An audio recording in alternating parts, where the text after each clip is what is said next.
All right, listen to this. This new poll reports that 23% of people don't ever expect to stop working. Essentially, that means almost a quarter of those earning a paycheck right now have no plans to retire. For a look at why this is happening and what it could mean for you, Corey Sickles of Safe Harbor Retirement joining me once again. Hi, Corey. Hi, Robin. How are you? I'm good. It is a little depressing to think that, right? So were you surprised that that number was kind of so high for what we're talking about? I mean, it is a high number. Yeah. I wasn't really expecting it to be that much, but one of the things that I always say is you need to have a financial plan. Right. If you don't really have a plan today, you need to have one tomorrow, because in this case, when you look at 25% of the people that that are going to probably continue working, basically their financial plan is work. Is to keep working. And the problem with that, I guess, is that there's lots of reasons it might not work out, right? That's correct. You could, depending on what you're doing, but maybe you can't work. What happens if you can't work and you don't have any money saved? So one of the things you definitely want to be able to do is put together a plan so you can save. Because if the day does come where you can't work because physically you can't do it, you want to be able to be prepared to make sure you have a successful retirement. And if you do save and say you can work, then you have extra money at the end of the day as well. I would imagine, just thinking about how many people are saying this, that the number one reason they're saying this is because they don't think they can save enough. Is that what you see a lot? Like people thinking, well, I can't put away $1,000 a month. I can't put away this, they have this number maybe in their head.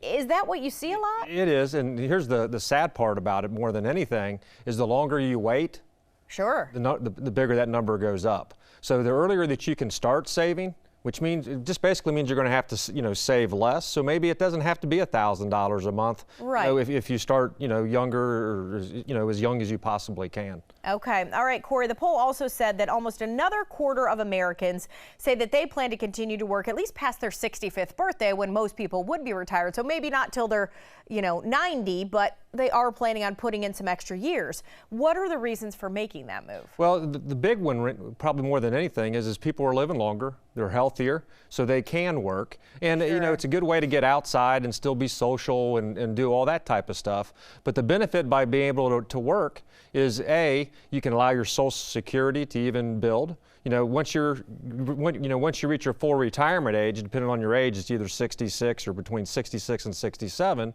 but it grows at 8% per year. So if you're able to delay that and not take money out of your 401ks or your investments, then you're going to have more money even later on in retirement. And a lot of reasons, too, people continue working is maybe the health benefits, right? They get insurance, they get all those kind of, benefits with a job, right? I mean, that's exactly right. If you are working, yes, you can still contribute to your 401k, which means also you don't have to take money out at 70 to half, right, if you're still working and contributing to a 401k. But a big benefit right now is health. When we start when someone wants to retire, one of the first questions, if they want to retire even before the age of 65, is how am I going to pay for my health benefits? So health benefits is a big perk.